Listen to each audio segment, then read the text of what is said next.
only whether this video, share this video. Soludo enyego bail condition for Ndenwa Dibia arrested.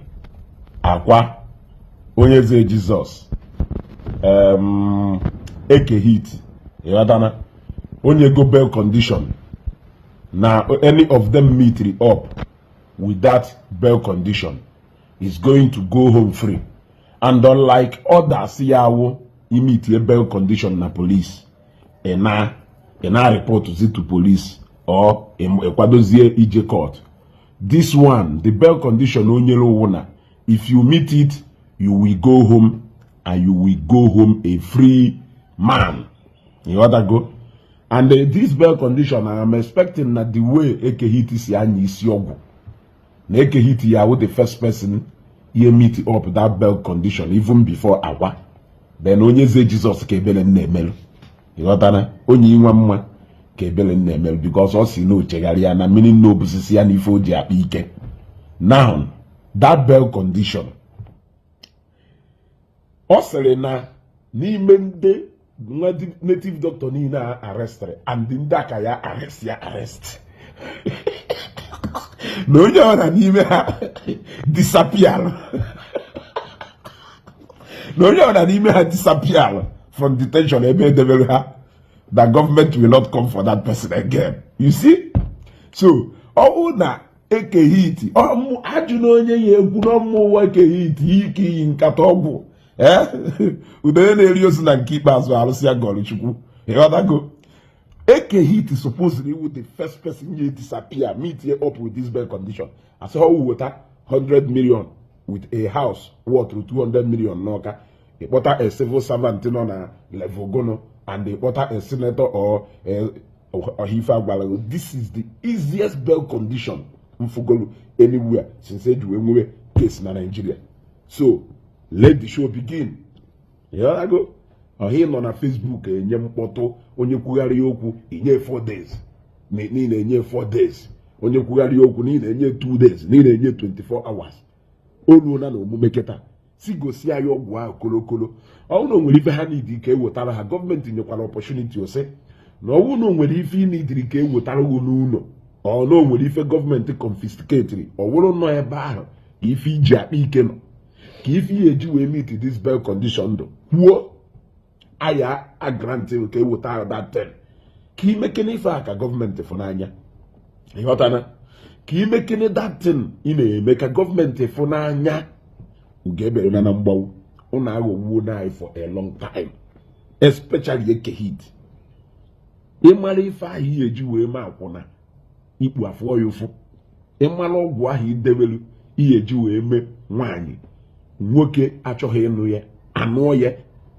Ịmalụ ọgwụ ahụ idewelu ihe eji wee mee mmadụ onwe ego within 4 days to the point that na sọsọ ngụ nwa dibịa na-agwọ ọgwụ with guarantee.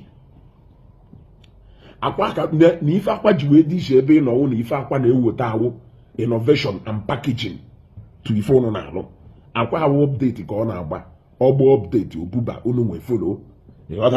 Akwa awụ the king of update. Akwa awụ nya ji update unu ji alụ ọrụ. Mana unu nwa na-emezi owepụtazi update ya ahụ ruo nke clean. Unu nwa ọlụọ nke clean oficha ọnụ. Unu nwa abịazie cast ya dị update. So nyanwa na-eti packaging n'ọrụ a mana unu nwa na-eme ọlụ ọdụloka. So disappear and go home and government will never come for you again. Share this video in case of when they chori enyekwale opportunity for ndị nwa dibịa chọrọ inyere onye nke ha nọ na detention aka. Bute na ọgwụ a tụọ n'ụtụ ọgwụ. Ndị Morning Star, ndị klọb akwa nọkọ ọnụ tụọ n'ụtụ ọgwụ unu niile unu ruchara 30 ka ọgụnụ tụkọsịa n'ụtụ ọgwụ. Ụtụ ọgwụ ahụ unu tụrụ the north ime akwa udisapia na detention apịa be. Fact ọ apịa godo n'ihu and o kwuru na onye jiki ebe ji ndị awụ Inspector General of Police. So na onye ọwụna disappear pụọ ka ngụpụtakwa ya agụpụta ka ọ ghara ịdụ ka ọmụmụ na-ekwu kele ebe ọdụ. Ọ sịrị, we have arrested a lot of juji men. Anyone that disappears from detention will not be rearrested. The keys to the cells are with the Commissioner of Police, CP, Governor Soludo.